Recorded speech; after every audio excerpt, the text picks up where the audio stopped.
Assalamualaikum warahmatullahi wabarakatuh. Masih berkaitan dengan upaya penyelesaian kasus eksekusi, persekusi, dan kejahatan ras yang dilakukan oleh oknum anggota polisi atas nama Bribka Bambang Permadi. Jadi selama ini kami sudah menyampaikan hal-hal tersebut kepada kepolisian, dan kepolisian selama ini melakukan penahanan melakukan penangguhan dan mengalihkan opini, padahal kejadian ini fakta yang kami alami, bahwa jika anak dan istri saya dirampas, diculik, dikuasai, dibawa kabur hampir selama 12 tahun berjalan dan tidak ada kabar beritanya, dengan modus persekusi, eksekusi, kekerasan, dan penganiayaan kepada saya dan intimidasi kepada saya. Jika saya mengurus anak saya, maka saya akan dihabisi. Dan oleh telapor ini seolah-olah ada doxing, seolah-olah saya yang dianggap melanggar HAM dan melanggar hukum. Jadi overmah atau kekuasaan jabatan dan kehebatan saudara Bambang Permadi ini luar biasa, dan dia mengatakan dia adalah sebagai pahlawan tanpa tanda jasa yang menculik dan membawa kabur isah orang lain dengan cara sewenang-wenang. Dan kejadian ini sering terjadi di Karangkonang. Kejadian ini sering dijadikan batu ujian bahwa seseorang itu bisa melakukan atau tidak bisa melakukan sesuatu berdasarkan keterangan. Maka dari kejadian ini saya sampaikan kronologi sebelumnya, sebelum saya dieksekusi, dipersekusi, dan ditinggal kabur oleh anak dan istri saya, bahwa sekira pada jam 10.00 ada orang atas nama Sukandar Adminingsih Kedalingan yang langsung orang itu mengendap-endap ke kamar istri saya. Waktu itu saya berpura-pura tidak tahu dan menyelinap ke kamar lain dan mendengar percakapan mesra itu, percakapan mesum, dan seolah-olah akan ada hubungan suami istri, dan mereka berbicara untuk tidur di kamar rumahnya di Kedalingan sana.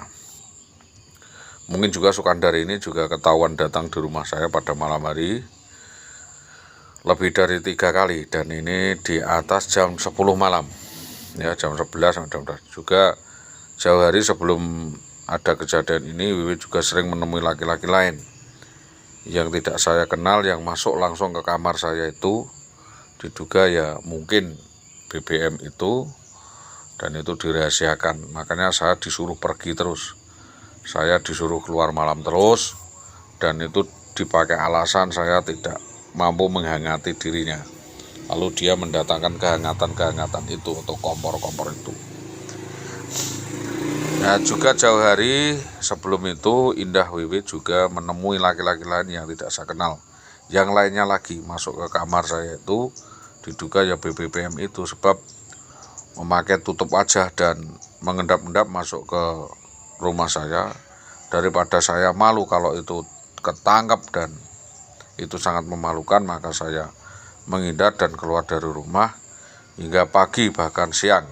Waktu itu saya lakukan. Bahkan tidak jarang istri saya itu justru yang mengusir saya, karena dia mungkin akan didatangi laki-laki lain. Dan saya suruh keluar sana dan pulang sana pagi. Saya katakan bahwa saya tidak menjual istri saya. Istri saya yang merekayasa saya. Saya ngamuk, ya saya jadi perkara. Saya tidak ngamuk, saya jadi perkara. Karena memang ada hukum adat yang mengerikan di desa Karangkonang. Kalau saya ketangkap seperti itu, saya yang jadi bulan-bulanan. Kalau orang lain yang ketangkap seperti itu, saya yang jadi bulan-bulanan. Jadi kalau istri saya ketangkap melakukan seperti itu, maka yang bertanggung jawab juga saya. Jadi meragati laporan, meragati ini. Saya tidak bisa ada denda, tidak ada inti. Denda adalah pemilik rumah Saya harus mengeluarkan uang 100 juta untuk nyangoni orang, untuk menutup mulut seolah-olah istri saya itu bukan orang yang seperti itu. Dan seperti itu hukum adat di desa saya. Maka mungkin saja tidak boleh ini kita buka karena di luar, karena kejadian itu berlangsung di mana IWW diduga menerima tamu-tamu lain di tengah malam di rumah saya, dan itu sebenarnya tidak patut. Tapi bagaimana lagi ya, karena di situ anak saya ikut, ibu saya ya, anak saya ikut ibu saya tidur di rumah belakang, dan saya juga tidur di luar dan punya kegiatan di luar dengan cara sadar mengendalikan diri karena takut rumah tangga saya rusak waktu itu. Sampai pada akhirnya saya duga ibu ini menjalin hubungan serius dengan seorang laki-laki yang ternyata adalah seorang anggota polisi tersebut, tapi saya tidak tahu namanya, Pak. Dan diduga ada janji-janji merencanakan, ada berencana dengan rumah tangga dengan dia, dan menunggu laki-laki itu menceraikan istrinya begitu. Dan hal itu pun diutarakan kepada saya bahwa istrinya akan diceraikan dan dia akan hidup bersama gitu. Nah, itulah, jadi saya setengah kaget setengah tidak. Jadi semua ini saya sampaikan terbuka dan tidak ada yang saya sembunyikan. Saya orangnya paling jujur, saya paling tahu sepak terjang daripada ulah istri saya. Saya pikir hal itu wajar. Ya, saya semakin aktifkan kegiatan di luar dan ikut kegiatan-kegiatan agama, saya ikut kegiatan olahraga sosial, dan untuk menepis atau mengendalikan diri dari kejadian itu sedang istri saya jable di luar ke sana kemari, tapi tidak saya hiraukan.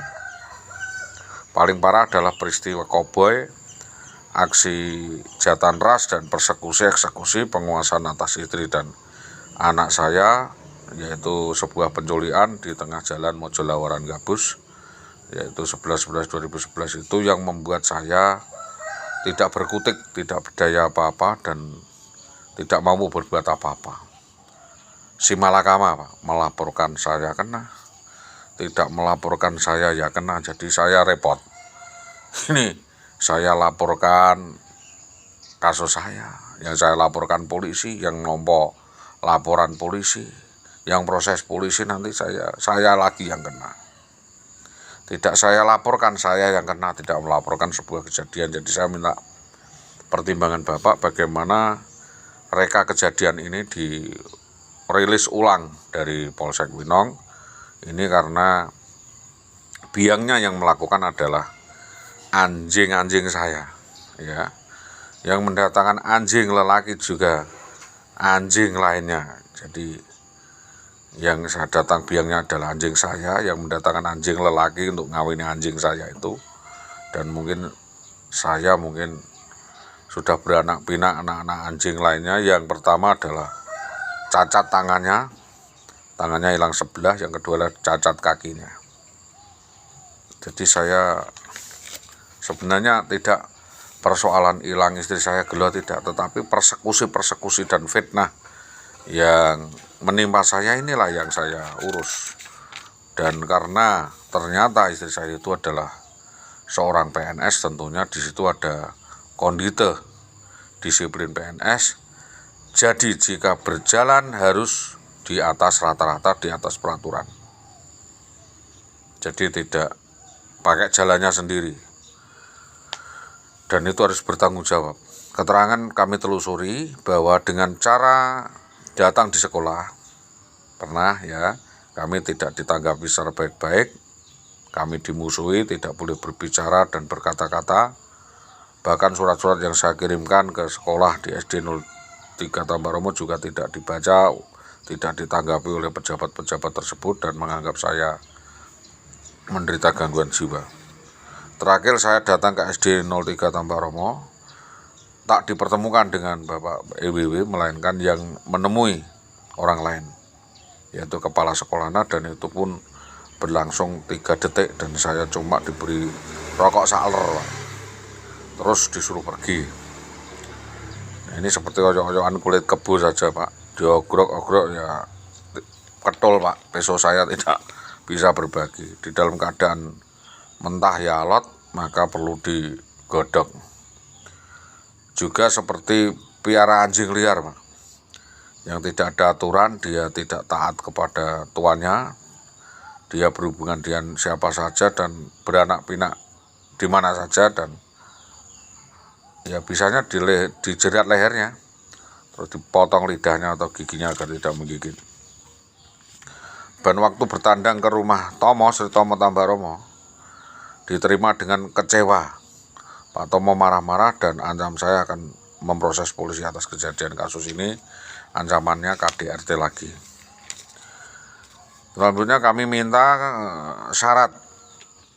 diminta syarat untuk membawa oleh-oleh, buah, uang, aqua, dan disuruh beli kembang 2 pasar agar dapat bertemu dengan istri saya, dan disuruh sediakan uang 600 juta untuk menebus anak dan istri saya agar bisa kembali. Dan dengan nada sindiran, Sri Tomo kalau mau ndang didolno kampunge sing cedak kono duwite kene nek pengen bapak anakmu lek pengen balik. Karena dalam keadaan depresi saya juga berusaha penuhi kemauan saudara Sri Tomo tersebut, dan hingga kunjungan beberapa kali saja di rumah Sri Tomo belum pernah sama sekali saya dipertemukan anak dan istri saya hingga sekarang. Demikian juga untuk saya temui di SD 03 Tambak Romo juga sama sekali tidak pernah dapat saya temui begitu saja. Saya kirim surat juga tidak pernah dibales. Jadi di sini para pejabat ini berusaha turut serta menghalang-halangi pertemuan antara suami dan istrinya dan anak-anaknya. Maka dengan ini atas dugaan unsur-unsur tertentu, motif dugaan perselingkuhan, skandal pecah bulan, ya 294 pejabat yang diketahui berbuat cabul, mesum dengan bawahannya atau orang lain karena jabatan, maka orang-orang dalam penjagaan ini bisa diancam hukuman. Dan itu sih. Penuntutan dilakukan atas pengaduan orang terhadapnya dilakukan terhadap kejahatan. Nah, yang terkena tidak melakukan kayak cuma ini sebuah agregat saja. Maka saya mendesak kepolisian untuk melakukan penyelidikan, penelusuran, membuka lebar-lebar aroma tidak sedap skandal kasus perselingkuhan, dan segera melaksanakannya pemeriksaan sinergis di 3 polsek, yaitu Polsek Winong, Tambak Romo, dan Gabus, karena sepak terjang yang bersangkutan adalah di 3 wilayah tersebut, dan akan seperti apa upaya penyelesaiannya. Karena saya ini tidak ada MOU dengan Buser dan tidak ada MOU dengan kepolisian. Kita sama-sama menjaga alangkah baiknya, dan saya tentunya tetap saja menunggu ya apa yang bisa saya sampaikan, dan atas kerjasama yang baik semua pihak, terutama kepolisian selama ini yang telah mendengarkan seluruh keluh kesah saya sampaikan terima kasih. Selamat pagi, assalamualaikum warahmatullahi wabarakatuh.